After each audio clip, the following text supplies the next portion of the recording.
तो इतना डर कर आपने इस भक्ति रूपी गर्भ को प्रफुल्लित करना है। जैसे माता गर्भ को राखा यतन बना और ठेस लगे तो क्षण हुआ तेरी ऐसे भक्ति जा।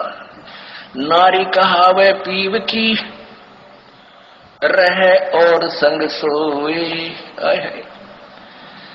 जार सदा मन में बसे खसम खुशी क्यों होवे। देख कितनी गहरी बात बताई जाता है। नार कहावे पीव की और कहते हैं रहे और संग सोए और जार सदा मन में बसे। फिर यहां तक कह दिया। जब उस मान लीजिए उस दुष्टा में कबीर जी आते तो भी मना करते हैं कि नहीं गुरु जी को भी मानो, और जो दुष्ट आत्मा उनके पास जाते हैं वो कि मुझे तो गुरु जी कहे आस्था दुष्ट देख गया। तो ऐसे हमने कहते हैं जैसे माता गर्भ को रख यतन बना और ठेस लगे तक क्षीण हो जाती रही, ऐसी भक्ति जा। जैसे किसी बहन को मुश्किल से गर्भ रहा हो कई वर्षों में, फिर वही जानती है कि किस प्रकार इस लाल को इस बच्चे को परिपक्व करना है। सपने में भी डर लगता है कि कहीं करवट बदलते समय बालक पर दाब ना आ जाए, मेरा गर्भ खराब हो जाए। कितनी चिंतित रहती है, ऊंचे नीचे पर पैर ना टिक जाए, भगवान कहीं खान पीन में ऐसी गर्म वस्तु ना खा लो जिससे मेरा बालक खराब हो जाए। तो इतना डर कर आपने इस भक्ति रूपी गर्भ को प्रफुल्लित करना है। जैसे माता गर्भ को राखा यतन बना और ठेस लगे तो क्षण हुआ तेरी ऐसे भक्ति जा। नारी कहावे पीव की रहे और संग सोए, जार सदा मन में बसे खसम खुशी क्यों होवे। देख कितनी गहरी बात बताई जाता है। नार कहावे पीव की और कहते हैं रहे और संग सोए और जार सदा मन में बसे फिर खसम खुशी क्यों होए। आन उपासना अन्य के अंदर आस्था नहीं रखनी। जैसे परमात्मा कबीर जी आए थे 64 लाख शिष्य थे उनके उस समय, उन्होंने कभी नहीं बताया कि मेरे स्थान में किसी और में भगवान आवे है उसमें जाकर पूज लो।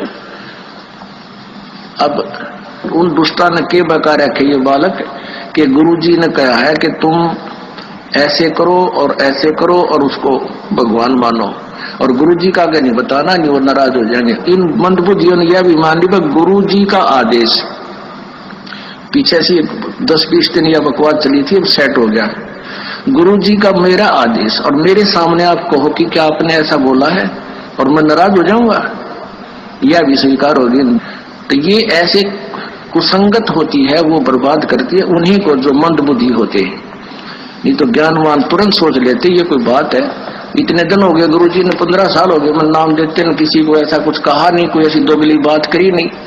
तो उन दुष्टों ने ऐसी चाल चली कि गुरुजी का आदेश बता दिया, सब बेचारे 10-20 ये उनके द्वारा बताएगी क्रिया करने लगे तो हमारे उसे खत्म हो गए भगवान के अकाउंट से। अब उनको पता लगा, सभी अपना क्षमा याचना कर रहे हैं। 10-20 खराब हुए थे फिर सेट हो गए, उनको नाम देखे।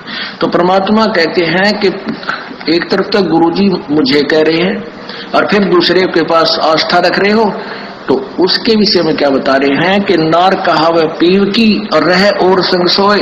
आस्था किसे में और नकली गुरु किसे मान रही, ऊपर ले मनते।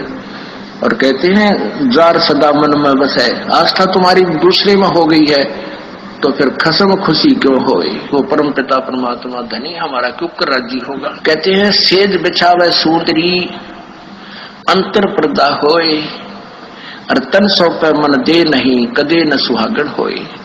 अब जैसे यही एक ये मोटा उदाहरण था जो अभी ये घटना हुई कि मुझे तो गुरुजी कहे आस्था दुष्ट डेढ़नी में दुष्टा में। तो क्या बताते हैं सेज बिछावे सूंदरी यानी आत्मा और अंतर पर्दा होए, अंदर दोष रखे, अंदर में आड़ बना ली। और कहते हैं तन सौंपे मन दे नहीं, यानी शारीरिक तरीके से तो यहाँ आकर नमस्कार करे और आत्मा उस दुष्टा में। ये 10-20 से बिगड़े थे वो सेट हो गया। अभी 10-1 दिन ये पता नहीं अंडरग्राउंड कैसे एकदम चल पड़ा था सिस्टम। तो दास को पता चला जब उनको बता दिया कि तुम्हारा सब कुछ बर्बाद हो गया, तो उन प्यारी आत्माओं ने बहुत दुख हुआ इस बात का कि हमारा तो सारा नाश कर दिया उस नालायकों ने।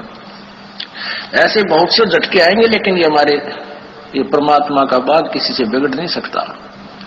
ये तो पूरे ब्रह्मांड में छावागार, ये बड़े बड़े ये टीरी खा ये ढाने हमने ये बड़े बड़े पंथ पंडेरिये नए कुतरू आके थोड़े हमारी संगत को खराब कर सकते हैं।